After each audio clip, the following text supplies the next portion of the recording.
We will be doing some time traveling. It was painful. There might be a ghost in here.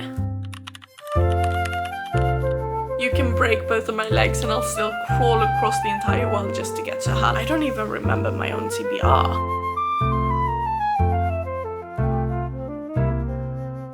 Hello my loves, if you're new here, my name is Lily. I am an anxious girl who loves to read, and if you're not new here, then welcome back. This reading my October TBR video is going to be slightly different because I made the mistake of deleting videos that I thought were for the September TBR reading vlog, which I had already posted, so I thought I'm just gonna get rid of those and make some space. Turns out they were for the October reading vlog. I'm new at this. Mistakes are gonna happen. So, fixing that mistake, this video is going to be slightly different. We will be doing some time traveling. So we'll go from future me, which is the one sitting here right now, to past me, reading my TBR and the clips that haven't been deleted. We are going to start with the first book that I picked up in October, which is also probably my favorite book that I read. No, wait. It's definitely my favorite book that I read from my TBR this month, and that is If It Makes You Happy.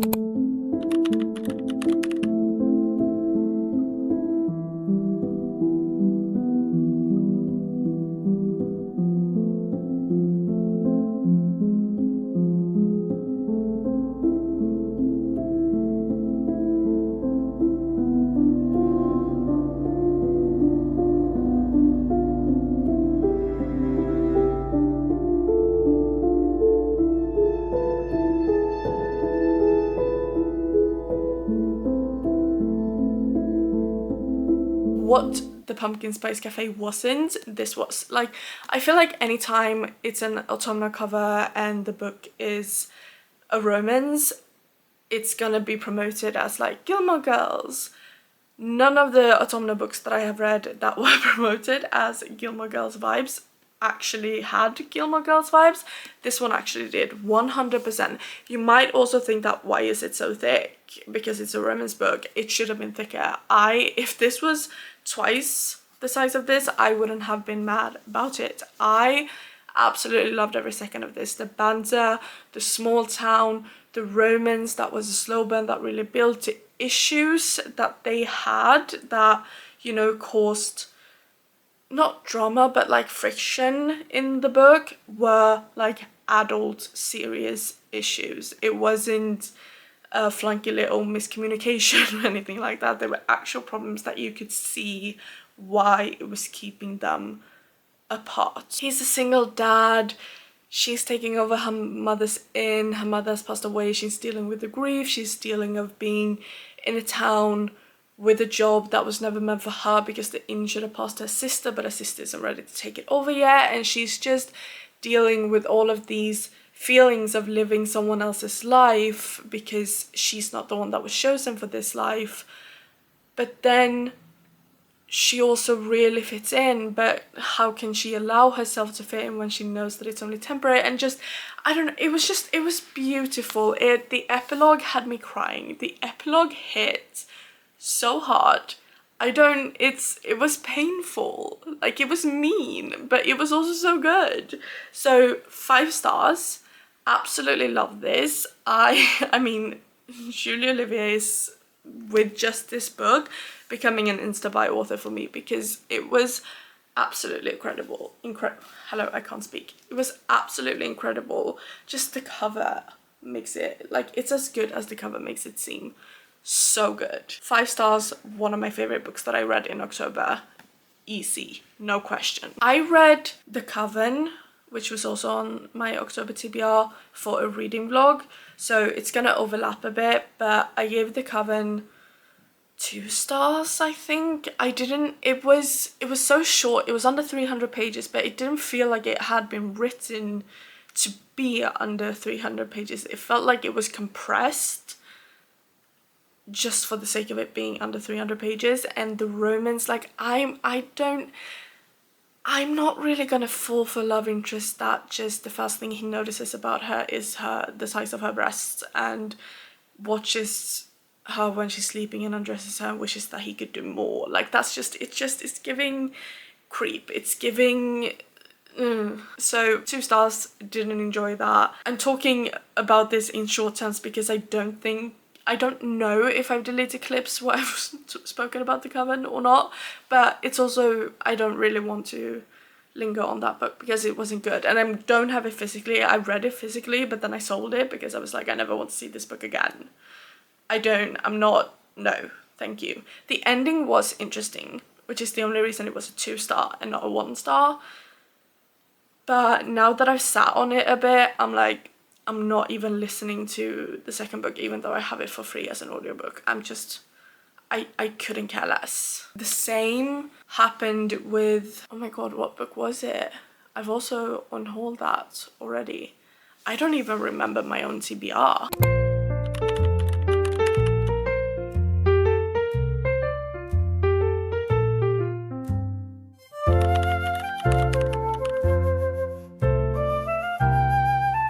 Reading update, I started my Vampire Plus 1 the day before yesterday, but I didn't read anything of this yesterday because I binged a Kindle read. I'm like 70 pages in and I don't have that much to say.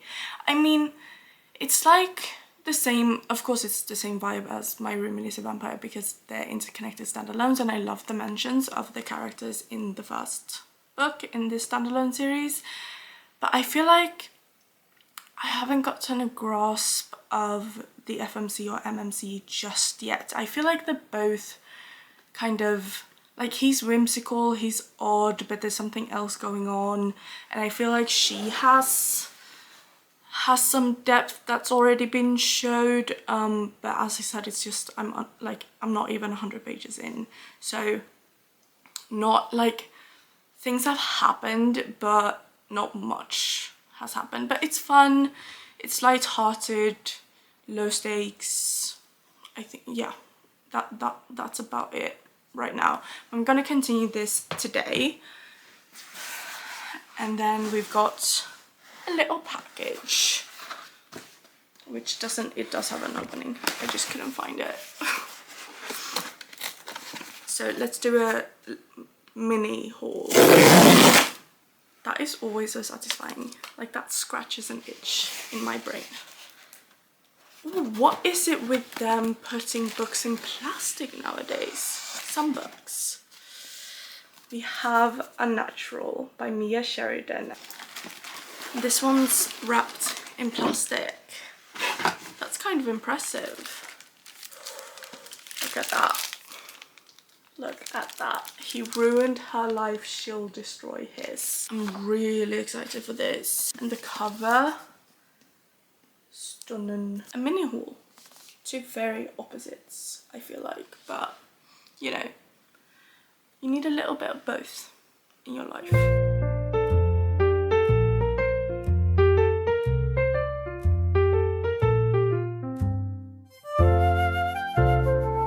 I look a bit red-faced because I've been biking and it's cold out and the cold air nipped at my skin and I'm pale, and so I went really red.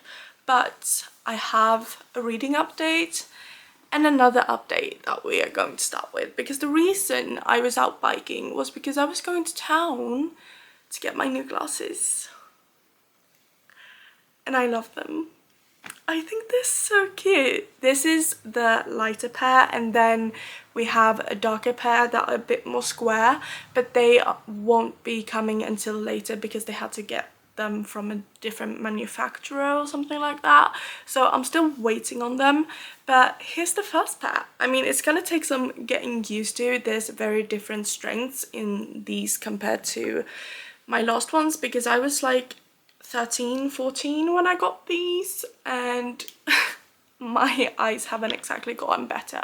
So it's gonna take some getting used to, but wearing them more means that I need glasses that I love and actually think I look good in, and these are so much better than my old ones. I love them. I think they're so pretty. And that brings us to what I need glasses for, reading. And I finished this. I was slightly disappointed. I mean, the banter and the tension and all of that and the charm that made the first book really, really good was non-existent in this For me personally, I felt like the MMC was behaving like a child, and he's a couple of 100 years old as he is a vampire, and I just felt like I didn't vibe with that. It's also kind of misleading because the man on the cover, I mean, he doesn't really dress like this. He dresses like this for like 5% of the book, and then the rest of the time he's in skirts and boas and dressing kind of has a very specific personal style, and to each their own, no judgment here. But this handsome, confident adult dude was not reflected in here, I fear. And I also felt like the FMC was kind of flat for me, and their romance just, it moved way too quickly. It didn't really have any depth. There wasn't really a romantic plot, was at least like, this is just my personal opinion, but everything that I loved about the first book, the quirkiness, the charm, the humor, the banter, the oddness, I felt like this just tipped over the scale to just being plain weird. And I felt like the writing wasn't as good either, because things kind of came out of left field so much that it was like a bit jarring, and some of the conversations felt very juvenile. This one missed the mark for me by quite a lot. I've already unhauled my Vampire Plus One as well, because no, the first one was so funny and quirky in a good way, and this one was just, I don't even remember the star rating. Maybe 2 stars, maybe 1. I actually don't recall. I'm gonna put it in here and double check, but you know, you can tell that I haven't lingered on any of those books and let them take up space in my brain. But the next book we read on my October TBR was Immortal Consequences, and this cover is still so stunning.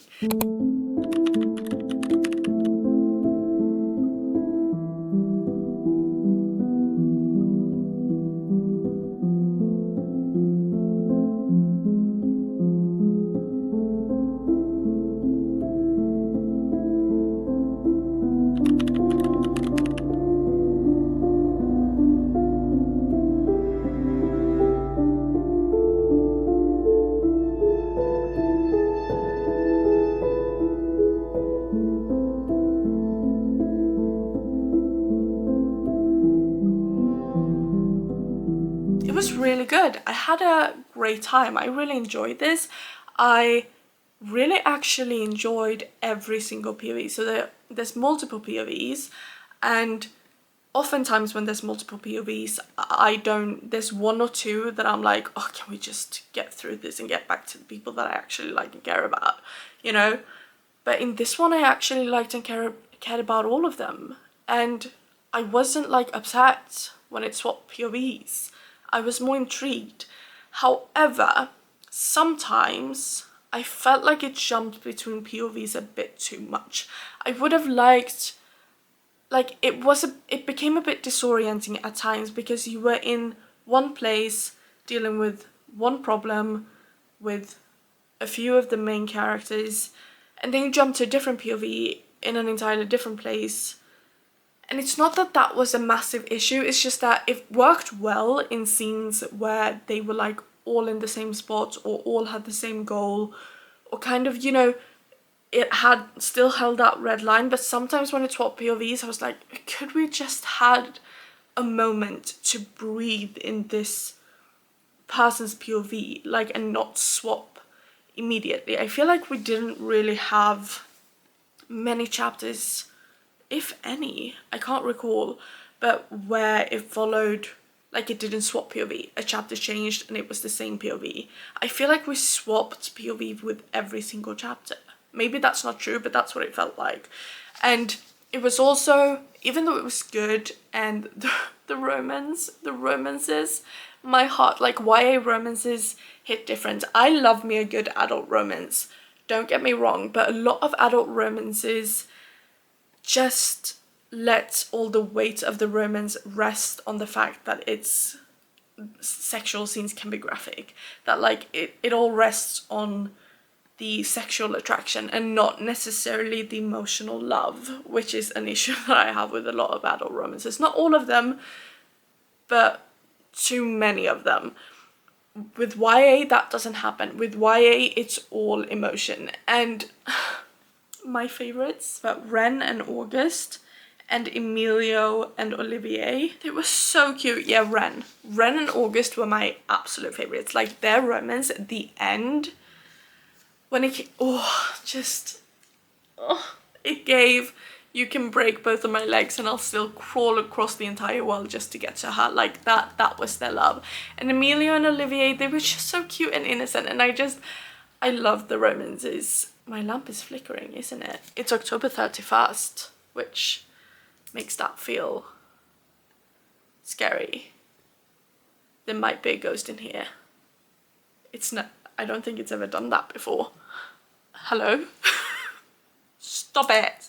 Wherever you are, leave me be. It was the perfect October read. Like, academy setting, they're dead, working to like reap souls, studying and preparing to do that, deadly trials, like, just, it was really good, but it was slightly predictable and that other thing, so I gave it 3.5 stars, I think. Maybe I just give it 3. But if I were to give it a rating right this second, when I've sat on it for a couple of days, 3.5. Really good. And I am definitely picking up the next book. This brings us to the last book that we picked up in October, because I read 5 out of 6 books on my October TBR, and I feel like that's good enough. However, can it stop flickering? Like, please. However, the last book that I didn't read, I've had on my TBR before and I haven't picked it up, and I've owned it for like over 2 years now, so I feel like it might just be time to unhaul Pumpkin Spice and Everything Nice, because even when I have it on my TBR, I don't pick it up, which is telling me that I'm not gonna pick it up at all. But the last book that we did pick up, which was Forged by Magic.